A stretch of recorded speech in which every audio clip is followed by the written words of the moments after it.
ನಮ್ಮದೇ ಕತೆಗಳು ಕನ್ನಡದ ಸಣ್ಣ ಕತೆಗಳ ಓದು ಸರಣಿಯಲ್ಲಿ ಇವತ್ತು ನಾನು ಓದ್ತಾ ಇದ್ದೀನಿ. ರಮಾನಂದ ಅವರು ಬರೆದಿರುವ ಕತೆ ಬಾಳ್ವೆಯ ಮಸಾಲೆ. ಸಂಜೆ 4 ಗಂಟೆಯಾಗುತ್ತಲೇ ಶಾಲೆಯಿಂದ ಬಿಡುಗಡೆ ಹೊಂದಿ ಹೊರಬರುವ ಮಕ್ಕಳ ಗುಂಪಿನ ದೃಶ್ಯವು ನಿಮ್ಮೆಲ್ಲರ ಮನಸ್ಸಿನಲ್ಲಿ ಚೆನ್ನಾಗಿ ನಾಟಿಕೊಂಡಿರಬೇಕು.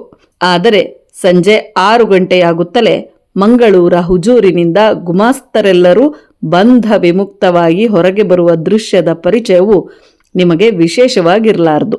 ಪರಂತು ಈ ಎರಡೂ ದೃಶ್ಯಗಳಿಗೂ ವಿಶೇಷ ತಾರತಮ್ಯವಿಲ್ಲವೆಂದು ನೀವು ತಿಳಿದುಕೊಂಡರೆ ಅದನ್ನು ವರ್ಣಿಸುವ ಒಂದು ದೊಡ್ಡ ಕೆಲಸವು ನನಗೆ ಉಳಿಯಿತು. ಇಂದು ಈ ಎರಡನೆಯ ದೃಶ್ಯದಲ್ಲಿ ತನ್ನ ಮನೆಗೆಂದು ಮೆಲ್ಲಗೆ ಸರಿದು ಹೋಗುತ್ತಿರುವ 26 ವರ್ಷ ಪ್ರಾಯದ ವ್ಯಕ್ತಿಯ ಮೇಲೆ ಚೆನ್ನಾಗಿ ನಿಮ್ಮ ದೃಷ್ಟಿ ಇಡಿರಿ. ಅವನೇ ಹರಿಕಮತನು. ಅವನು ತನ್ನ ಮನೆಗೆ ಮೆಲ್ಲನೆ ಸರಿದು ಹೋಗುವುದೇಕೆ ಎಂದು ನೀವು ಕೇಳುವಿರಿ. ಆದರೆ ಹರಿಕಮತನು ಪಾಪ ಮತ್ತೇನು ಮಾಡುವನು? ಅವನ ಹೆಂಡತಿ ರುಕ್ಮಿಣಿಯ ಸಂಸಾರ ಮಾಡುವುದಕ್ಕೆ ನೆರವಾಗಿ ಆಮೇಲೆ ಅವನು ಡೊಂಗರಕೇರಿಯಲ್ಲಿ ಬಿಡಾರ ಮಾಡಿ ಇಂದಿಗೆ 6 ವರ್ಷಗಳಾಗಿದ್ದವು. ಬರೇ 1 ಅಥವಾ 2 ವರ್ಷಗಳಾಗಿದ್ದರೆ ಅವನು ಮೆಲ್ಲನೆ ಅಲ್ಲ, ಓಡಿ ಹೋಗುತ್ತಿದ್ದನೇನೋ. ಆದರೆ 6 ವರ್ಷ ಹೋಗ್ಲಿ, ನೀವು ಅವನ ಸ್ಥಿತಿಯಲ್ಲಿದ್ದರೆ ನೀವು ಅವನಂತೆ ಮೆಲ್ಲನೆ ಹೋಗುತ್ತಿದ್ದಿರಿ. ಕೋಪ ಮಾಡಬೇಡಿ, ನಾನಾಗಿದ್ದರೆ ಬಿಡಾರವನ್ನೇ ಸೇರುತ್ತಿದ್ದಿಲ್ಲ. ಅದರಲ್ಲಿಯೂ ರುಕ್ಮಿಣಿಯು ಪತಿಗೆ ಶತ್ರುವಾಗುವಷ್ಟು ರೂಪವತಿಯಾದ ಭಾರ್ಯೆಯಲ್ಲ. ಹರಿಕಮತನು ಶೀಲವೇ ಸೌಂದರ್ಯವೆಂದು ತಿಳಿಯುವುದಕ್ಕೆ 6 ವರ್ಷಗಳಿಂದ ಯತ್ನಿಸಿದರೂ ಅವನ ಮನಸ್ಸಿನಲ್ಲಿ ಅವಳ ಕುರೂಪದ ಭಾವನೆಯೇ ಬಲವಾಗುತ್ತಿತ್ತು. ಕಚೇರಿಯಲ್ಲಿ ಕೆಲಸ ಮಾಡಿ ಬೇಸರ ಹತ್ತಿದಾಗ ತನ್ನ ಅಂಗಿಯ ಜೇಬಿನಲ್ಲಿ ಸಾಹುಕಾರ ಪುತ್ತುಸೆಟ್ಟಿಯ ಬೀಡಿ ಕಟ್ಟು ಒಂದಿದ್ದರೂ ಅದರಿಂದ ಬೀಡಿಯನ್ನು ತೆಗೆಯದೆ ತನ್ನ ಹತ್ತಿರ ಕೆಲಸ ಮಾಡುತ್ತಿದ್ದ ರಾಮನಾಯಕನೊಡನೆ ಒಂದು ಬೀಡಿಯನ್ನು ಬೇಡುವ ಸಂಪ್ರದಾಯವನ್ನು ಅವನು ಇಟ್ಟುಕೊಂಡಿದ್ದನು. ರಾಮನಾಯಕನು ಬೀಡಿಯನ್ನು ಕೂಡಲೇ ಕೊಡುತ್ತಿದ್ದನಾದರೂ ಪುತ್ತುಸೆಟ್ಟಿಯ ಬೀಡಿ ಸೇದುವವನಿಗೆ ಈ ಹಾಳು ಧೂಮಮೂಲ್ಯನ ಬೀಡಿ ಹಿಡಿದೀತೆ ಎಂದು ಪ್ರತಿಯೊಂದು ಸಾರಿ ಕೇಳುತ್ತಿದ್ದನು. ಹಿಡಿಯದೇನೋ ತನ್ನ ಹೆಂಡತಿ ಕುರೂಪಿ, ಪರರ ಹೆಂಡತಿ ಸುರೂಪಿ ಎಂಬ ನಾಣ್ಣುಡಿ ನಿನಗೆ ಗೊತ್ತಿಲ್ಲವೇ ಎಂದು ಹರಿಕಮತನು ಯಾವಾಗಲೂ ಉತ್ತರ ಕೊಡುತ್ತಿದ್ದನು. ಎಂತಹ ಹುಚ್ಚುತನವು!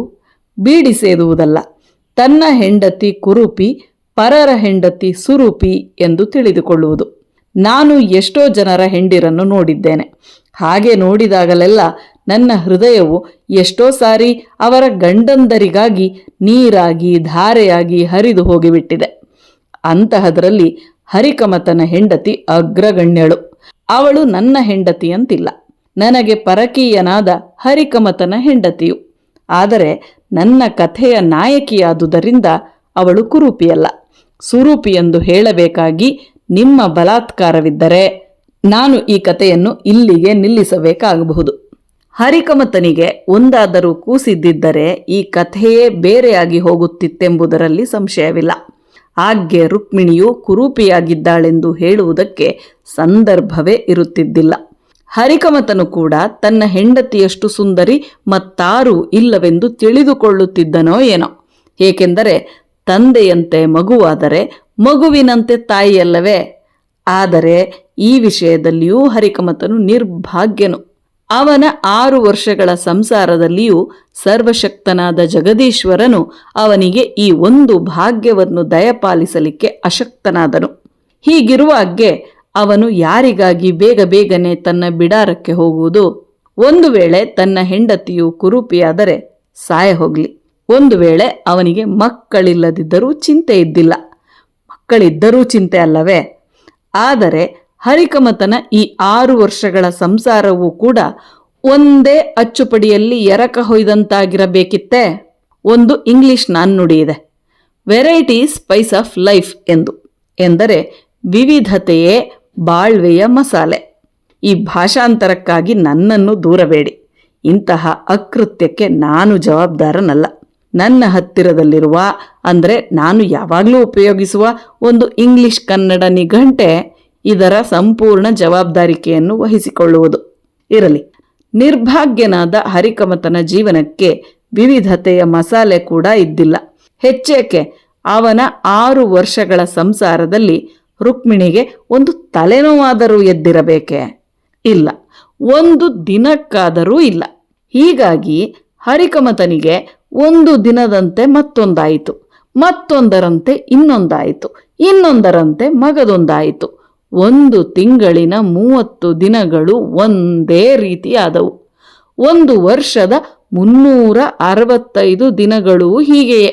ರುಕ್ಮಿಣಿಯೊಡನೆ ಅವನು ಇಂದಿನವರೆಗೆ ನಡೆಯಿಸಿದ ಈ 6 ವರ್ಷಗಳ 365 × 6 ಅಂದರೆ 2190 ದಿನಗಳು ಒಂದೇ ವಿಧವಾದವು. ಚುಟುಕಾಗಿ ಹೇಳುವುದಾದರೆ ಹರಿಕಮತನ ಬಾಳ್ವೆಗೆ ಮಸಾಲೆಯೇ ಇಲ್ಲದಂತಾಯಿತು. ಹರಿಕಮತನು ಮುಂದಕ್ಕೆ ಹೋದನು. ತಾನು ಈ ಬಿಡಾರವನ್ನು ಸೇರಿದೊಡನೆ ತನಗೆ ಎಂದಿನಂತೆ ಇಂದೂ ಸಂಭವಿಸಬಹುದಾದ ವಿದ್ಯಮಾನಗಳೆಲ್ಲ ಒಂದೊಂದಾಗಿ ಮನಸ್ಸಿನಲ್ಲಿ ತಿರುಗಿಸುತ್ತಾ ಮುಂದೆ ಹೋಗುವವನಾದನು. ನೋಡೋಣ, ಹರಿಕಮತನಿಗೆ ತನ್ನ ಬಿಡಾರದಲ್ಲಿ ಸಂಭವಿಸಬಹುದಾದ ಈ ವಿದ್ಯಮಾನಗಳು ಯಾವುವು ಎಂದು ಪರೀಕ್ಷಿಸಿ ನೋಡೋಣ. ಸ್ವಲ್ಪ ಸಮಯದಲ್ಲಿಯೇ ಬಿಡಾರವನ್ನು ಸೇರುವನು, ಇದಕ್ಕೇನೂ ಸಂದೇಹವಿಲ್ಲ. ರುಕ್ಮಿಣಿಯು ಬಾಗಿಲ ಬಳಿಯಲ್ಲಿ ಎಲೆ ಅಡಿಕೆಯನ್ನು ಹಾಕಿಕೊಳ್ಳುತ್ತಾ ಕೂತುಕೊಳ್ಳುವಳು. ಅವನು ಬಂದ ಕೂಡಲೇ ಎದ್ದು ನಿಂತು ಬಂದಿರೇ ಎಂದು ಕೇಳುವಳು. ಹೌದು ಎಂದು ಅವನು ಹೇಳಬೇಕಾಗುವುದು. ಸ್ವಲ್ಪ ಕಾಫಿ ಮಾಡಿಕೊಡಲೇ ಎನ್ನುವಳು. ತಾನು ಹೋಟೆಲಿನಲ್ಲಿ ಕುಡಿದಿರುವುದರಿಂದ ಬೇಡ, ಈಗ ಬೇಡ ಎಂದು ಅವನ ಉತ್ತರ. ಈ ಸಂವಾದವಾದ ಬಳಿಕ ರುಕ್ಮಿಣಿಯು ಅವನ ಹತ್ತಿರ ಸರಿದು ಇವತ್ತೇನು ಪಲ್ಯ ಮಾಡಲಿ ಎಂದು ಕೇಳುವಳು. ರುಕ್ಮಿಣಿಯನ್ನು ದೂರಬೇಡಿ. ಪ್ರತಿಯೊಬ್ಬ ಹೆಂಡತಿಗೆ ಅತಿ ಪ್ರಾಮುಖ್ಯವಾಗಿರುವ ಪ್ರಶ್ನೆಯನ್ನೇ ಅವಳು ಕೇಳಿರುವಳು. ನನಗೆ ಎಲ್ಲವೂ ಸರಿಯೇ, ನಿನಗೆ ಬೇಕಾದ್ದನ್ನು ಮಾಡು. ಹರಿಕಮತನು ಉತ್ತರ ಕೊಡುವನು. ಇದು ನಿಮ್ಮಲ್ಲಿಯೂ ನನ್ನಲ್ಲಿಯೂ ವಾಡಿಕೆಯಾದ ಉತ್ತರವೇ ಎಂದು ನಾನು ಬೇರೆ ಹೇಳಬೇಕಾದ್ದಿಲ್ಲ. ರುಕ್ಮಿಣಿಯು ತನಗೆ ಬೇಕಾದ್ದನ್ನೇ ಮಾಡುವಳು. ಹಿಂದಿನ 2190 ದಿನಗಳಲ್ಲಿಯೂ ಮಾಡಿದಂತೆ ಈ 2191ನೆಯ ದಿನದಲ್ಲಿಯೂ ತೊಗರಿಬೇಳೆಯ ತೊವ್ವೆಯನ್ನೇ ಮಾಡಿಬಿಡಿಸುವಳು ಎಂದು ಹರಿಕಮತನು ತಿಳಿದುಕೊಳ್ಳುವನು. ಇದು ಗಂಡಂದಿರಾದ ನಮ್ಮೆಲ್ಲರ ಅನುಭವದಲ್ಲಿರುವುದು. ಅಷ್ಟರೊಳಗೆ ಹರಿಕಮತನು ತನ್ನ ಕೋಟನ್ನು ಟೊಪ್ಪಿಗೆಯನ್ನು ತೆಗೆದಿಟ್ಟು ಒಂದು ಗಳಿಗೆ ಜಗಲಿಯಲ್ಲಿರುವ ವಿರಾಮ ಕುರ್ಚಿಯಲ್ಲಿ ಕುಳಿತುಕೊಳ್ಳುವನು. ಹೀಗೆ ಅವನು ಕೂತುಕೊಂಡ ಸಮಯದಲ್ಲಿಯೇ ಅವನ ಬಿಡಾರದ ಬಲಗಡೆಯಿಂದ ಸರಿಗಗಗ್ಗನಿ ಪಪ್ಪಮ್ಮ ಮಮ್ಮಸ್ಸ ಎಂಬ ಒಂದು 15 ರೂಪಾಯಿ ಹಾರ್ಮೋನಿಯಂ ಸ್ವರಕ್ಕೆ ಜೋಡಣೆಯಾಗಿ ಒಂದು ತರದ ಉದ್ವೇಗದ ಸ್ವರವು ಹೊರಡುವುದು. ಕೂಡಲೇ ಅವನ ಬಿಡಾರದ ಎಡಗಡೆಯಿಂದ ಒಬ್ಬನು ಕೊಳಲನ್ನು ಬಾರಿಸಲಿಕ್ಕೆ ಕಲಿಯುವನು. ಇದಾದ 1-2 ನಿಮಿಷಗಳಲ್ಲಿಯೇ ಅವನ ಬಿಡಾರದ ಹಿಂದುಗಡೆ ಇರುವ ಕೃಷ್ಣಪ್ಪನು ತಾನೊಬ್ಬ ಬಿಡಾರಂ ಕೃಷ್ಣಪ್ಪನೋ ಎಂಬ ಭಾವನೆಯನ್ನು ತಾಳಿ ತನ್ನ ವಿಲಕ್ಷಣವಾದ ಕೂಗುಗಳಿಂದ ಸುತ್ತಮುತ್ತಲಿನ ವಾಯುಮಂಡಲವನ್ನೆಲ್ಲ ಅಲ್ಲೋಲ ಕಲ್ಲೋಲ ಮಾಡಿಬಿಡುವನು. ಹರಿಕಮತನು ಸರ್ವಂ ವಿಷ್ಣುಮಯಂ ಜಗತ್ ಎಂಬ ವೇದವಾಕ್ಯವನ್ನು ಸಂಪೂರ್ಣವಾಗಿ ಶಿರಸಾವಹಿಸಲಿಕ್ಕೆ ಸಿದ್ಧನಾಗಿದ್ದನು. ಅವನನ್ನು ನೀವು ಒತ್ತಾಯಪಡಿಸಿದರೆ ಸರ್ವಂ ಕಾವ್ಯಮಯಂ ಜಗತ್ ಎಂಬ ಮಾತನ್ನೂ ಸ್ವೀಕರಿಸಲಿಕ್ಕೆ ಅವನು ಒಂದು ವೇಳೆ ಒಪ್ಪಿಗೆ ಕೊಟ್ಟಾನು. ಆದರೆ ಸರ್ವಂ ಸಂಗೀತಮಯಂ ಜಗತ್ ಎಂದು ಯಾರಾದರೂ ಒಬ್ಬರು ಪೀಕಲಾಟವನ್ನು ಎಬ್ಬಿಸುವುದಾದರೆ ಅವನು ಹರಿಕಮತನಿಂದ 2 ಮೈಲು ದೂರವಾದರೂ ಇರುವಂತೆ ಜಾಗೃತೆ ತೆಗೆದುಕೊಳ್ಳುವುದು ಒಳ್ಳೆಯದು. ನಾನು ಈಗಲೇ ನಿಮಗೆ ತಿಳಿಸುತ್ತೇನೆ, ಮತ್ತೆ ನನ್ನನ್ನು ದೂರಬೇಡಿ. ಹೀಗಿರುವಾಗ ಬಲಗಡೆ ಗುಂಡು, ಎಡಗಡೆ ಗುಂಡು, ಹಿಂದುಗಡೆ ಗುಂಡು ಎಂಬಂತೆ ತನ್ನ ಬಿಡಾರದ 3 ಕಡೆಗಳಲ್ಲಿಯೂ ಸಿಡಿಮದ್ದಿನಂತೆ ಬರುವ ಗಾಯನದ ಹೊಡೆತಕ್ಕೆ ಹರಿಕಮತನು ತಲೆ ಬಗ್ಗಿಸುವನೇ? ಇಲ್ಲ, ಎಂದೂ ಇಲ್ಲ. ಈ 2190 ದಿನಗಳಲ್ಲಿಯೂ ಅವನು ತಲೆ ಬಗ್ಗಿಸಲಿಲ್ಲ. ಹರದಾರಿ ಹರದಾರಿ ಹರದಾರಿ ಮುಂದು ಎಂಬ ಸೂತ್ರವನ್ನು ಕೂಡಲೇ ಜ್ಞಾಪಕಕ್ಕೆ ತಂದುಕೊಂಡು ತನ್ನ ಟೊಪ್ಪಿಗೆಯನ್ನು ಕೋಟನ್ನು ಪುನಃ ಹಾಕಿಕೊಂಡು ಹೊರಡುವನು. ಇದನ್ನು ನೋಡಿದ ಕೂಡಲೇ ರುಕ್ಮಿಣಿಯು ಹೊರಕ್ಕೆ ಬಂದು, ಈಗೆಲ್ಲಿ ಹೊರಡೋಣವೋ? ಗಂಟೆ 7:15 ಆಯಿತು. ಇನ್ನು ಅರ್ಧ ಗಂಟೆಯೊಳಗೆ ಊಟ ಸಿದ್ಧವಾಗುವುದು. ಒಂದು ದಿನವಾದರೂ ಮನೆಯಲ್ಲಿ ಕೂತುಕೊಳ್ಳಬಾರದೆ ಎಂದು ತೀಕ್ಷ್ಣತೆಯಿಂದ ಕೇಳುವಳು. ಹರಿಕಮತನು ಸುಣ್ಣದ ಡಬ್ಬಿಯಂತಿರುವ ತನ್ನ ವಾಚನ್ನು ಫಕ್ಕನೆ ಹೊರಕ್ಕೆ ತೆಗೆದು, ಇಲ್ಲ, ರುಕ್ಮಿಣಿಯ ತಲೆಗೆ ಎಸೆಯುವುದಿಲ್ಲ, ಸಮಯವನ್ನು ನೋಡುವನು. ಇಲ್ಲ, 7 ಗಂಟೆ ಆಗಲಿಲ್ಲ. ಇನ್ನು 7 ಗಂಟೆಗೆ 10 ಮಿನಿಟ್ ಉಂಟು. ಕ್ಲಬ್ಬಿಗೆ ಹೋಗೋಣವೋ ಎಂದು ಹೊರಟೆ. ಪೇಪರು ನೋಡದೆ ಎಷ್ಟೋ ದಿವಸಗಳಾದವು, ಇಂದಾದರೂ ನೋಡಬೇಕು ಎಂದು ಹೇಳುತ್ತಾ ಹೊರಗೆ ಹೋಗಿಯೇ ಬಿಡುವನು. ಜಗಲಿಯ ಮೆಟ್ಟಿಲಿನ ಮೇಲಿನಿಂದ ಇನ್ನು ಅರ್ಧ ಗಂಟೆಯೊಳಗೆ ಬರ್ತೇನೆ ಎಂದು ಹೇಳಿ ರುಕ್ಮಿಣಿಯ ಪ್ರತ್ಯುತ್ತರವು ತನ್ನ ಕಿವಿಗೆ ಬೀಳುವ ಮೊದಲೇ ಥಟ್ಟನೆ ಹೋಗಿ ಮಾರ್ಗವನ್ನು ಸೇರುವನು. ಹರಿಕಮತನ ಸಂಜೆಯ ಅರ್ಧ ತಾಸು ಎಂಬುದು ನಮ್ಮಂತಹ ನಾಗರಿಕರ 2 ತಾಸುಗಳಷ್ಟು ದೊಡ್ಡದು. ಇದು ಅವನ ತಪ್ಪಲ್ಲ. ಕಾಲಕ್ಕೆ ಸಮಯದ ಬೆಲೆ ಗೊತ್ತಿಲ್ಲ. ಅದು ಬಹಳ ಪಕ್ಷಪಾತಿ.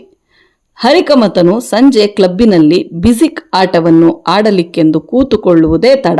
ಅದು ನಾಗಾಲೋಟದಿಂದ ಓಡಲಿಕ್ಕೆ ಪ್ರಾರಂಭಿಸುತ್ತದೆ. ಅದೇ ಸಮಯವು ಮನೆಯಲ್ಲಿದ್ದಾಗ್ಗೆ ಆಮೆಯಂತೆ ಮೆಲ್ಲ ಮೆಲ್ಲನೆ ಹೆಜ್ಜೆ ಇಡುತ್ತದೆ. ಹರಿಕಮತನು ತಾನು ಪೇಪರ್ ನೋಡದೆ ಅನೇಕ ದಿನಗಳಾದವು ಎಂದು ಹೇಳುವ ಮಾತು ನಿಜವಾದ್ದೇ. ಏಕೆಂದರೆ ಅವನಿಗೆ ಪೇಪರ್ ನೋಡುವ ಅಭ್ಯಾಸವು ಆಗುವ ಮೊದಲೇ ಬಿಟ್ಟು ಹೋಗಿದೆ. ಇದು ಅವನ ತಪ್ಪಲ್ಲ, ಅವನು ಆಡುವ ಬಿಸಿಕ್ ಆಟದ ತಪ್ಪು. ಅದು ಹೇಗೂ ಇರಲಿ, ಅವನು ಕ್ಲಬ್ಬಿನಿಂದ ತಿರುಗಿ ತನ್ನ ಬಿಡಾರಕ್ಕೆ ಬರುವಾಗ ರಾತ್ರಿ 9 ಗಂಟೆಯಾಗುವುದು. ಒಂದೊಂದು ವೇಳೆ ರುಕ್ಮಿಣಿಯು ಅವನಿಗಾಗಿ ಕಾದು ಕಾದು ಊಟ ಮಾಡದೆಯೇ ನಿದ್ದೆ ಹೋಗುವಳು. ಒಂದೊಂದು ವೇಳೆ ಅದೇ ಕಾರಣದಿಂದ ತೂಕಡಿಸುವಳು.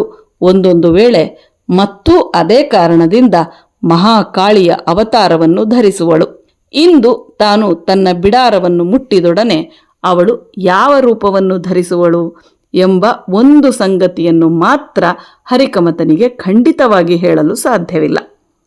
ಇದೇ ರೀತಿಯಲ್ಲಿ ಹರಿಕಮತನು ತಾನು ಬಿಡಾರವನ್ನು ಮುಟ್ಟಿದೊಡನೆ ತನ್ನ ಸಂಸಾರದ ದಿನವಹಿಯ ಚಕ್ರವು ಹೇಗೆ ಹೇಗೆ ತಿರುಗುವುದೆಂದು ಮೊದಲೇ ಊಹಿಸಿಕೊಂಡು ಅದನ್ನೇ ತನ್ನ ಮನಸ್ಸಿನೊಳಗೆ ತಿರುಗಿಸುತ್ತಾ ಮೆಲ್ಲ ಮೆಲ್ಲನೆ ಬಿಡಾರಕ್ಕಾಗಿ ಸರಿದು ಹೋದನು. ಆದರೆ ಯಾವನೊಬ್ಬನು ಒಂದು ತಾಣಕ್ಕೆಂದು ಹೊರಟು ಆಮೇಲೆ ಎಷ್ಟೇ ಮೆಲ್ಲ ಮೆಲ್ಲನೆ ಹೋದರೂ ಆ ತಾಣವನ್ನು ಮುಟ್ಟಲೇಬೇಕಲ್ಲವೇ? ಇದರಲ್ಲಿ ಸಂಶಯವಿಲ್ಲ. ಹರಿಕಮತನು ಯಾವ ತಾಣಕ್ಕೆಂದು ಹೊರಟಿದ್ದನೋ ಅದನ್ನು ಮುಟ್ಟಿಯೇ ಬಿಟ್ಟನು. ರುಕ್ಮಿಣಿಯು ಬಾಗಿಲ ಬಳಿಯಲ್ಲಿ ಎಲೆ ಅಡಿಕೆಯನ್ನು ಹಾಕಿ ಬಂದಿರೇ ಎಂದು ಹೇಳುವುದನ್ನು ಕೇಳಲಿಕ್ಕೆ ಅವನ ಕಿವಿಗಳು ತವಕಗೊಂಡವು. ಹೌದು ಎಂದು ಉಚ್ಚರಿಸಲಿಕ್ಕೆ ಅವನ ತುಟಿಗಳು ಬಿಚ್ಚತೊಡಗಿದವು. ಅವನ ಕಾಲುಗಳು ಅಷ್ಟರೊಳಗೆ ಅವನನ್ನು ಹೊತ್ತುಕೊಂಡು ಜಗಲಿಯ ಮೇಲೆ ತಂದು ಬಿಟ್ಟವು. ಆದರೆ ಇದೇನೋ ಬಂದಿರೇ ಎಂದು ದಿನವೂ ಕೇಳಿಬರುವ ಸ್ವರವೆಲ್ಲಿ? ಅವನ ಕಿವಿಗಳು ಫಕ್ಕನೆ ಕಿವುಡಾಗಿ ಹೋದವೆ. ರುಕ್ಮಿಣಿಯಲ್ಲಿ? ಅವನ ಕಣ್ಣುಗಳು ಕೂಡ ಇಲ್ಲ. ಅವನ ಕಣ್ಣುಗಳು ಸರಿಯಾಗಿದ್ದವು, ಕಿವಿಗಳೂ ನೆಟ್ಟಗಿದ್ದವು. ಬಂದಿರೇ ಎಂದು ಕೇಳುವ ರುಕ್ಮಿಣಿಯ ಸ್ವರವು ಮಾತ್ರ ಇಲ್ಲ. ಇದೇನು, ರುಕ್ಮಿಣಿಯೂ ಬಾಗಿಲ ಬಳಿ ಬರಲಿಲ್ಲ? ಬಾಗಿಲಿಗೆ ಬೀಗ ಹಾಕಿದ್ದಿತು. ಹರಿಕಮತನಿಗೆ ತಲೆ ತಿರುಗಲಾರಂಭಿಸಿತು. ಅವನ ಹುರುಳಿಲ್ಲದ ಸಂಸಾರದ ದಿನವಹಿಯ ಚಕ್ರಕ್ಕೆ ಎಲ್ಲಿಯೋ ಒಂದು ಕಡೆ ಬಿರಿ ಕಟ್ಟಿದಂತಾಯಿತು. ಅವನು ಅನೇಕ ಕಾಲದಿಂದ ಇಚ್ಛಿಸಿದ್ದ ವಿವಿಧತೆಯು ಅವನ ಜೀವನದಲ್ಲಿ ಕಳೆಯನ್ನು ತುಂಬಿಸಲಾರಂಭಿಸಿತು. ಅನೇಕ ಕಾಲದಿಂದ ಅವನು ಹಂಬಲಿಸುತ್ತಿದ್ದ ಮಸಾಲೆಯ ಖಾರವು ಅವನ ತಲೆಗೇರ ಹತ್ತಿತು. ಒಂದು ವಿಚಿತ್ರ ರೀತಿಯ ಆಹ್ಲಾದದಿಂದ ಅವನು ನೆರೆಮನೆಗೆ ಓಡಿದನು. ಕಂಡ ಸಂಗತಿಯನ್ನು ತವಕದಿಂದ ಹೇಳಿದನು. ನೆರೆಮನೆಯವರು ಅವನ ಬಿಡಾರದ ಬೀಗದ ಕೈಯನ್ನು ಕೊಟ್ಟರು. ರುಕ್ಮಿಣಿಯು ಎಲ್ಲಿ ಹೋಗಿರುತ್ತಾಳೋ ಗೊತ್ತಿಲ್ಲ. ಅವಳು ಬಹಳ ಅವಸರದಲ್ಲಿದ್ದಳು. ಅವಳು ಮಧ್ಯಾಹ್ನದ ಮೇಲೆ 2 ಗಂಟೆಗೆ ಹೋಗಿದ್ದಾಳೆ. ಅವಳ ಅಣ್ಣನು ಅವಳನ್ನು ಕರೆದುಕೊಂಡು ಹೋಗಲಿಕ್ಕೆ ಬಂದಿದ್ದನು. ಬಿಡಾರದ ಬೀಗದ ಕೈಯನ್ನು ಮಾತ್ರ ನಮ್ಮ ಹತ್ತಿರ ಕೊಟ್ಟಳು. ಮತ್ತೇನೂ ನಮಗೆ ಗೊತ್ತಿಲ್ಲವೆಂದು ನೆರೆಮನೆಯವರು ತಿಳಿಸಿದರು. ಬೀಗದ ಕೈಯನ್ನು ತೆಗೆದುಕೊಂಡು ಹರಿಕಮತನು ತನ್ನ ಬಿಡಾರಕ್ಕೆ ಹೋದನು. ಬಿಡಾರದ ಬೀಗವನ್ನು ತೆರೆದನು. ಬಾಗಿಲನ್ನು ತೆಗೆದು ಒಳಕ್ಕೆ ಹೋದನು. ಸಂಜೆಯ ಹೊತ್ತು ಮೀರಿದ್ದರಿಂದ ಒಳಗೆ ಕತ್ತಲಾಗಿತ್ತು. ದೀಪವನ್ನು ಹುಡುಕಿ ದೀಪ ಹಚ್ಚಿದನು. ಹರಿಕಮತನ ಮನಸ್ಸಿನಲ್ಲಿ ವಿಧ ವಿಧವಾದ ಆಲೋಚನೆಗಳು, ಊಹೆಗಳು ನುಸುಳಿಕೊಂಡವು. ಅವನ ಹೃದಯದಲ್ಲಿ ಒಂದು ನವೀನ ರೀತಿಯ ವೇದನೆಯು ವ್ಯಾಪಿಸಿಕೊಂಡಿತು. ಕೋಣೆಯೊಳಗೆ ಸುತ್ತಮುತ್ತಲೂ ನೋಡಿದನು. ಪ್ರತಿಯೊಂದೆಡೆಯಲ್ಲಿಯೂ ಅವಸರದ ಕುರುಹುಗಳು ಅವನ ಕಣ್ಣುಗಳನ್ನು ಕುಕ್ಕಿದವು. ರುಕ್ಮಿಣಿಯು ಉಟ್ಟುಕೊಂಡ ಸೀರೆಯು ನೆಲದಲ್ಲಿ ಬಿಟ್ಟ ಹಾಗೆಯೇ ಒಂದು ಕಡೆ ಇತ್ತು. ಅವಳು ತೊಟ್ಟಿದ್ದ ರವಕೆಯು ನೆಲದ ಮೇಲೆ ಇನ್ನೊಂದು ಕಡೆಯಲ್ಲಿ ಬಿದ್ದಿತ್ತು. ಗಂಡನ ಪತಿತ್ವದ ಕಣ್ಣುಗಳಿಗೆ ಆ ರವಕೆಯು ರುಕ್ಮಿಣಿಯ ಮೈಯ ಆಕಾರವನ್ನು ಘಂಟಾಘೋಷವಾಗಿ ಇನ್ನೂ ಪ್ರಕಟಗೊಳಿಸುತ್ತಿತ್ತು. ವೀಳ್ಯದೆಲೆ ಹರಿವಾಣವು ಮತ್ತೊಂದೆಡೆ ಮಗುಚಿ ಬಿದ್ದಿತ್ತು. ಇದಲ್ಲದೆ ಅವಳ ಅನೇಕಾನೇಕ ವಸ್ತುಗಳು ನೆಲದಲ್ಲಿ ಬಿದ್ದುಕೊಂಡಿದ್ದವು. ನೆಲದ ಮಧ್ಯದಲ್ಲಿ ಒಂದು ಕಾಗದವೂ ಬಿದ್ದಿತ್ತು. ಅವನು ಅದನ್ನು ತವಕದಿಂದ ಹೆಕ್ಕಿ ತೆಗೆದು ದೀಪದ ಬಳಿಗೆ ಹೋದನು. ರುಕ್ಮಿಣಿಯು ಅವಸರದಲ್ಲಿ ಬರೆದ ಕಾಗದದಲ್ಲಿ ಹೀಗಿತ್ತು: ಅಮ್ಮನಿಗೆ ಮೈಯಲ್ಲಿ ಏನು ಕುಡುವುದಿಲ್ಲವಂತೆ. ಅಣ್ಣಯ್ಯನವರು ನನ್ನನ್ನು ಕರಕೊಂಡು ಹೋಗಲಿಕ್ಕೆ ಗಾಡಿ ಮಾಡಿಕೊಂಡು ಬಂದಿರುತ್ತಾರೆ. ನಾನು ಈಗಲೇ ಅವರೊಂದಿಗೆ ಪದವಿಗೆ ಅಮ್ಮನ ಮನೆಗೆ ಹೋಗ್ತೇನೆ. ಅಮ್ಮ ಕ್ಷೇಮದಲ್ಲಿದ್ದರೆ ನಾನು ಬರುತ್ತೇನೆ. ರುಕ್ಮಿಣಿ: ರಾತ್ರಿ ಊಟಕ್ಕೆ ಬೆಳಿಗ್ಗೆ ಉಳಿದ ಅನ್ನ ಉಂಟು, ಮೇಲೋಗರವು ಸ್ವಲ್ಪ ಉಂಟು. ಬೇಕಾದರೆ ನೆರೆಮನೆಯಿಂದ ಸ್ವಲ್ಪ ತರಿಸಿರಿ, ವಿಶೇಷವೇನೂ ಇಲ್ಲ. ಹರಿಕಮತನು ಕಾಗದವನ್ನು ಒಮ್ಮೆ ಓದಿದನು, ಇನ್ನೊಮ್ಮೆ ಓದಿದನು, ಮತ್ತೊಮ್ಮೆ ಓದಿದನು. ಅವನ ದಾಂಪತ್ಯ ಸಂಸಾರದ ಅದುವರೆಗಿನ 2190 ದಿನಗಳಲ್ಲಿಯೂ ರುಕ್ಮಿಣಿಯು ಬರೆದ ಕಾಗದವನ್ನು ಅವನು ಓದಿದುದು ಇದೇ ಮೊದಲ ಸಾರಿ. ಇದನ್ನು ತಿಳಿದುಕೊಂಡ ಕೂಡಲೇ ಅವನ ಮೈಯಲ್ಲಿ ರೋಮಾಂಚನವೆದ್ದಿತು. ರುಕ್ಮಿಣಿಯ ಕಾಗದ, ತನ್ನ ಹೆಂಡತಿಯ ಕಾಗದ. ಆದರೆ ತಾನು ಪಡುವ ಸಂತೋಷವನ್ನು ಯಾರಿಗೆ ತಿಳಿಸಲಿ? ರುಕ್ಮಿಣಿಯು ಅಲ್ಲಿದ್ದರೆ? ಹುಚ್ಚು, ರುಕ್ಮಿಣಿಯು ಅಲ್ಲಿಲ್ಲವೆಂದು ಗೊತ್ತಿಲ್ಲವೇ? ಅವನ ಸಂಸಾರದ 2190 ದಿನಗಳಲ್ಲಿ ಅವನು ರುಕ್ಮಿಣಿಯಿಂದ ಅಗಲಿಕೆ ಹೊಂದಿದ್ದುದು ಇದೇ ಮೊದಲನೆಯ ಸಾರಿ. ಸತ್ತು ಹೋದ ಎಮ್ಮೆಗೆ ಹಾಲು ಹೆಚ್ಚು. ನಮ್ಮ ಹತ್ತಿರವಿರುವ ಒಂದು ವಸ್ತುವನ್ನು ನಾವು ಕಳಕೊಂಡ ಮೇಲೆಯೇ ಅದರ ಪೂರ್ಣ ಬೆಲೆಯು ನಮಗೆ ತಿಳಿದು ಬರುವುದು. ಇದರ ಪೂರ್ಣಾನುಭವವು ಹರಿಕಮತನಿಗೆ ಈಗ ಆಗಲಾರಂಭಿಸಿತು. ರುಕ್ಮಿಣಿಯು ಹರಿಕಮತನಿಗೆ ಅವನು ಉಸಿರಾಡುವ ಗಾಳಿಯಂತಿದ್ದಳು. ಲಕ್ಷ್ಯಕ್ಕೆ ತಂದುಕೊಳ್ಳುವ ವಸ್ತುವಲ್ಲವಾದರೂ ಅವಶ್ಯಕವಾದ ವಸ್ತುವಿನಂತಿದ್ದಳು. ರುಕ್ಮಿಣಿಯ ಅವಶ್ಯಕತೆಯು ಅವನಿಗೆ ಆಗ ತಾನೇ ಹಠಾತ್ತಾಗಿ ತಿಳಿದು ಬಂತು. ಹರಿಕಮತನು ಅಲ್ಲಿಯೇ ಕುಳಿತು ಬಿಟ್ಟನು. ಬೀಡಿ ಸೇದುವುದಕ್ಕೆಂದು ಬೀಡಿಯೊಂದನ್ನು ತನ್ನ ಕಿಸೆಯೊಳಗಿಂದ ತೆಗೆದನು. ಆದರೆ ಅದನ್ನು ಹಚ್ಚಲಿಕ್ಕೆ ಕೈ ಬಾರದೆ ಹೋಯಿತು. ತನ್ನ ಮುಂದೆಯೇ ನೋಡುತ್ತಾ ಕಲ್ಲು ಪ್ರತಿಮೆಯಂತೆ ಕೂತುಕೊಂಡನು. ಕೋಣೆಯಲ್ಲಿ ಬೆಳಕಿದ್ದರೂ ಅವನ ಹೃದಯದಲ್ಲಿ ಅಂಧಕಾರವು ವ್ಯಾಪಿಸಿಕೊಂಡಿತು. ಕೋಣೆಯೊಳಗಿದ್ದ ಪ್ರತಿಯೊಂದು ವಸ್ತುವು ರುಕ್ಮಿಣಿ ಎಲ್ಲಿ ಎಂದು ಕಠೋರ ಸ್ವರದಿಂದ ಅವನನ್ನು ವಿಚಾರಿಸುವಂತೆ ಅವನಿಗೆ ತೋರಿಬಂತು. ಹೊರಗಿನಿಂದ ಸರಿಗಗ್ಗಗ್ಗ ನೀ ಪಪ ಮಮಸ ಎಂಬ ಉದ್ವೇಗದ ಸ್ವರವು ಕೇಳಲಾರಂಭಿಸಿತು. ಎಡಗಡೆಯಿಂದ ಕೊಳಲಿನ ಆರ್ದ್ರ ಧ್ವನಿಯು ಮೆಲ್ಲ ಮೆಲ್ಲಗೆ ಹೊರಟಿತು.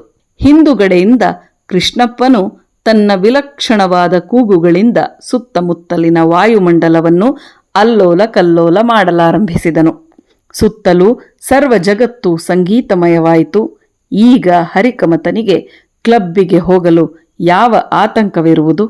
ತಟಕ್ಕನೆ ಎದ್ದು ಅವನೇಕೆ ಈಗ ಕ್ಲಬ್ಬಿಗೆ ಹೋಗಬಾರದು? ಅವನು ಹಾಗೆ ಹೋದರೆ ಅವನನ್ನು ಈಗ ಕೇಳುವವರು ಯಾರು? ಇಡೀ ರಾತ್ರಿಯು ಈಗ ಅವನದೇ ಆಗಿರುವುದು.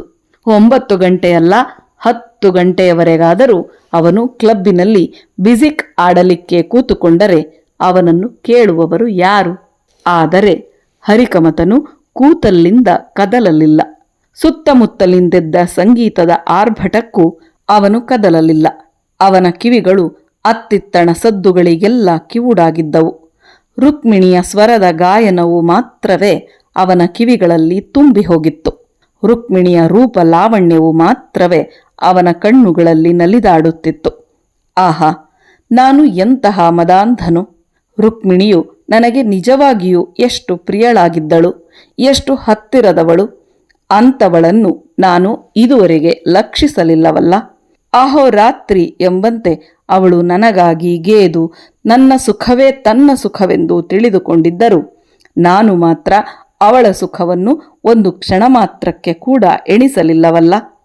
ನಾನು ಪ್ರತಿ ಸಂಜೆ ಕ್ಲಬ್ಬಿಗೆ ಹೋಗಿ ಸಮಯವನ್ನು ಆನಂದದಿಂದ ಕಳೆಯುತ್ತಿದ್ದಾಗೆ ಅವಳು ನನಗಾಗಿ ಕಾದು ಕಾದು ಎಷ್ಟು ಬೇಸರ ಪಡುತ್ತಿದ್ದಳೋ, ನನ್ನ ಮಾತುಕತೆಗಾಗಿ ಎಷ್ಟು ಆತುರ ಪಡುತ್ತಿದ್ದಳೋ. ತನ್ನ ಏಕಾಕಿಯಾದ ಜೀವನಕ್ಕಾಗಿ ಎಷ್ಟು ದುಃಖಿಸುತ್ತಿದ್ದಳೋ ದೇವರೇ ಬಲ್ಲ. ನಾನು ಪಾಷಾಣ ಹೃದಯನು, ಕಠಿಣ ಮನಸ್ಕನು, ಹೆಂಡತಿಯನ್ನು ಬೇಸರದಿಂದ ಕೊಲ್ಲುವಾತನು, ಬಹಳ ಪಾಪಿಷ್ಟನು, ಹುಚ್ಚನು. ಇಲ್ಲ, ಇನ್ನು ಹೀಗೆ ಮಾಡುವುದಿಲ್ಲ. ಇನ್ನು ಮುಂದೆ ಕ್ಲಬ್ಬಿಗೆ ಹೋಗುವುದಿಲ್ಲ. ನಾಳೆಯೇ ಕ್ಲಬ್ಬಿನ ಮೆಂಬರಿಕೆಗೆ ರಾಜೀನಾಮೆಯನ್ನು ಕೊಡುವೆನು. ಬಿಜಿಕ್ ಆಟಕ್ಕೆ ತರ್ಪಣೆಯನ್ನು ಬಿಡುವೆನು. ಇನ್ನು ಮುಂದೆ ನನ್ನ ಸಂಜೆಯ ಸಮಯವನ್ನು ನನ್ನ ಪ್ರಿಯಳಾದ ನನ್ನ ಹೆಂಡತಿಯಾದ ರುಕ್ಮಿಣಿಯ ಸಹವಾಸದಲ್ಲಿಯೇ ಕಳೆಯುವೆನು. ಅವಳ ಸುಖವೇ ನನ್ನ ಸುಖವೆಂದು ಭಾವಿಸುವೆನು. ಅವಳನ್ನು ನನ್ನ ಮಾತುಕತೆಗಳಿಂದ ಸಂತೋಷಗೊಳಿಸುವೆನು. ಸಿನೆಮಾ ನಾಟಕಗಳಿಗೆ ಇನ್ನು ಮುಂದೆ ಅವಳನ್ನು ಕರೆದುಕೊಂಡು ಹೋಗುವೆನು. ಗೃಹ ಕೃತ್ಯದಲ್ಲಿ ಇನ್ನು ಮುಂದೆ ಅವಳಿಗೆ ನಾನು ಸಹಾಯವನ್ನಿತ್ತು ಅವಳ ಮೇಲಿರುವ ಕೆಲಸದ ಭಾರವನ್ನು ಹಗುರ ಮಾಡುವೆನು. ಇದೇ ರೀತಿಯಲ್ಲಿ ರಾಮನು ತಾನು ಕಳಕೊಂಡ ಸೀತೆಗಾಗಿ ಹಂಬಲಿಸಿದಂತೆ ಹರಿಕಮತನು ರುಕ್ಮಿಣಿಗಾಗಿ ಹಂಬಲಿಸಲಾರಂಭಿಸಿದನು. ಸ್ವಲ್ಪ ಸಮಯದಲ್ಲಿಯೇ ಫಕ್ಕನೆ ಎದ್ದು ನಿಂತನು. ತನ್ನ ಪ್ರತಿಜ್ಞೆಗಳನ್ನು ಆಚರಣೆಗೆ ತರಲಿಕ್ಕೆ ಕೂಡಲೇ ಸೊಂಟ ಕಟ್ಟಿದನು. ರುಕ್ಮಿಣಿಯು ಅವಸರದಿಂದ ಅಲ್ಲಲ್ಲಿಯೇ ಬಿಟ್ಟಿದ್ದ ವಸ್ತುಗಳನ್ನು ಸರಿಯಾಗಿಡಲಿಕ್ಕೆ ಹೋದನು. ನೆಲದ ಮೇಲೆಯೇ ಅವಳು ಅವಸರದಲ್ಲಿ ಬಿಟ್ಟು ಹೋದ ಸೀರೆಯನ್ನು ನೆರಿಗೆ ಹಾಕಿಡಲಿಕ್ಕೆ ಕೈಯಲ್ಲಿ ತೆಗೆದನು. ಕೂಡಲೇ ಅವನ ಮೈಯಲ್ಲೆಲ್ಲ ರೋಮಾಂಚನವೆದ್ದಿತು. ಅವಳು ಅಲ್ಲಿಯೇ ಬಿಟ್ಟು ಹೋದ ಅವಳ ರವಕೆಯನ್ನು ಕೈಯಲ್ಲಿ ಹಿಡಿದುಕೊಂಡನು. ಅವನ ಕಣ್ಣುಗಳಲ್ಲಿ ನೀರು ಬರಲಾರಂಭಿಸಿತು. ಹೌದು, ಹರಿಕಮತನು ತಲೆಯನ್ನು ಬಗ್ಗಿಸಿ ಅಳಲಾರಂಭಿಸಿದನು. ರವಕೆಯು ರುಕ್ಮಿಣಿಯ ಮೈಯ ಆಕಾರವನ್ನು ಇನ್ನೂ ವ್ಯಕ್ತಗೊಳಿಸುತ್ತಿತ್ತು ಎಂದು ನಾನು ಮೊದಲೇ ಹೇಳಿದ್ದೆನಲ್ಲವೇ. ಹರಿಕಮತನು ಆ ಕೋಣೆಯ ಏಕಾಂತದಲ್ಲಿ ಏನು ಮಾಡಿದನೆಂದು ನಾನು ಹೇಳುವುದು ವಿಹಿತವಲ್ಲ. ಆದರೆ ನಾನು ಹೀಗೆ ಹೇಳಿದುದರಿಂದಲೇ ನೀವು ಅದನ್ನು ಕೇಳಲಿಕ್ಕೆ ಬಹಳ ಆತುರಪಡುವಿರಿ. ಆದುದರಿಂದ ಹೇಳಿಯೇ ಬಿಡುವೆನು. ಹರಿಕಮತನು ರುಕ್ಮಿಣಿಯ ಆ ರವಕೆಯನ್ನು ತನ್ನ ಹೃದಯದ ಮೇಲೆ ಬಲವಾಗಿ ಒತ್ತಿಕೊಂಡು ಅನೇಕ ಸಾರಿ ಚುಂಬಿಸಿದನು. ಆ ರವಕೆಯೇ ತನ್ನ ರುಕ್ಮಿಣಿಯೆಂದು ಭ್ರಮಿಸಿ ಅದರೊಂದಿಗೆ ಹುಚ್ಚು ಹುಚ್ಚಾಗಿ ಮಾತಾಡಲಿಕ್ಕೆ ತೊಡಗಿದನು. ಪ್ರಿಯೆ ರುಕ್ಮಿಣಿ, ನಾನು ನಿನಗೆ ಮಹಾಪರಾಧವನ್ನು ಮಾಡಿದೆ. ನಿನ್ನನ್ನು ತೃಣ ಸಮಾನಳನ್ನಾಗಿ ಎಣಿಸಿದೆ. ಪ್ರಿಯೆ, ನನ್ನನ್ನು ಕ್ಷಮಿಸು. ಒಮ್ಮೆ ನೀನು ನಿನ್ನ ತವರು ಮನೆಯಿಂದ ಬಾ. ಇನ್ನು ನಿನ್ನ ಸುಖವೇ ನನ್ನದು.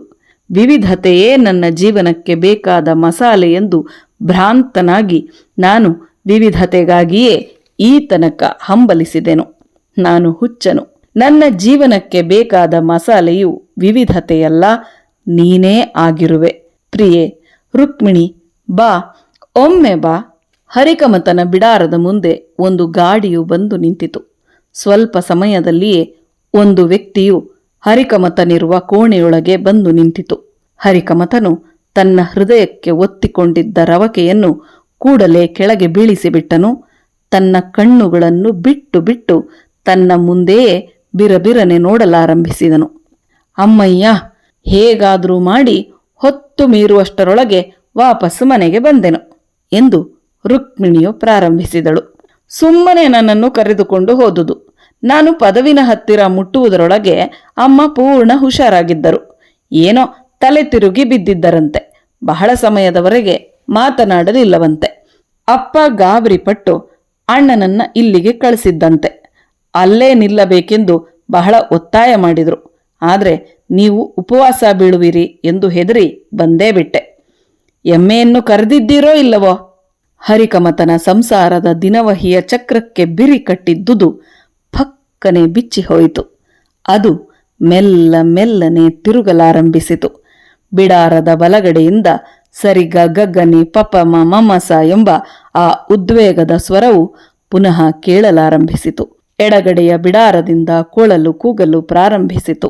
ಹಿಂದುಗಡೆಯ ಕೃಷ್ಣಪ್ಪನ ಗಾಯನವು ವಾಯುಮಂಡಲವನ್ನೆಲ್ಲ ಅಲ್ಲೋಲ ಕಲ್ಲೋಲ ಮಾಡಲಿಕ್ಕೆ ಪ್ರಾರಂಭಿಸಿತು. ಹರಿಕಮತನ ಸಂಸಾರದ ದಿನವಹಿಯ ಚಕ್ರವು ಎಂದಿನಂತೆ ಸರಾಗವಾಗಿ ತಿರುಗಿತು. ಅವನು ತನ್ನ ವಾಚ್ ಹೊರತೆಗೆದು ನೋಡಿದನು. 7 ಗಂಟೆಗೆ 10 ಮಿನಿಟುಗಳಿದ್ದವು. ಕೂಡಲೇ ತನ್ನ ಟೊಪ್ಪಿಗೆಯನ್ನು ಕೋಟನ್ನು ಹಾಕಿಕೊಂಡನು. ಈಗೆಲ್ಲಿ ಹೊರಡೋಣವೋ? ಗಂಟೆ 7:30 ಆಯಿತು. ಇನ್ನು ಅರ್ಧ ಗಂಟೆಯೊಳಗೆ ಊಟ ಸಿದ್ಧವಾಗುವುದು. ಒಂದು ದಿನವಾದರೂ ಮನೆಯಲ್ಲಿ ಕೂತುಕೊಳ್ಳಬಾರದೆ ಎಂದು ರುಕ್ಮಿಣಿಯು ಸ್ವಲ್ಪ ತೀಕ್ಷ್ಣತೆಯಿಂದ ಕೇಳಿದಳು. ಇಲ್ಲ, 7 ಗಂಟೆ ಆಗಲಿಲ್ಲ, ಇನ್ನೂ 12 ಮಿನಿಟ್ ಉಂಟು. ಕ್ಲಬ್ಬಿಗೆ ಹೋಗೋಣವೋ ಎಂದು ಹೊರಟೆ. ಪೇಪರ್ ನೋಡದೆ ಸುಮಾರು ದಿನಗಳಾದವು, ಇಂದಾದರೂ ನೋಡಬೇಕು ಎಂದು ಹೇಳುತ್ತಾ ಹರಿಕಮತನು ಹೊರಗೆ ಹೋಗಿಯೇ ಬಿಟ್ಟನು. ಜಗುಲಿಯ ಮೆಟ್ಟಿಲಿನ ಮೇಲಿಂದ ಇನ್ನು ಅರ್ಧ ಗಂಟೆಯೊಳಗೆ ಬರುತ್ತೇನೆ ಎಂದು ಹೇಳಿ ರುಕ್ಮಿಣಿಯ ಪ್ರತ್ಯುತ್ತರವು ತನ್ನ ಕಿವಿಗೆ ಬೀಳುವ ಮೊದಲೇ ಥಟ್ಟನೆ ಹೋಗಿ ಮಾರ್ಗವನ್ನು ಸೇರಿದನು.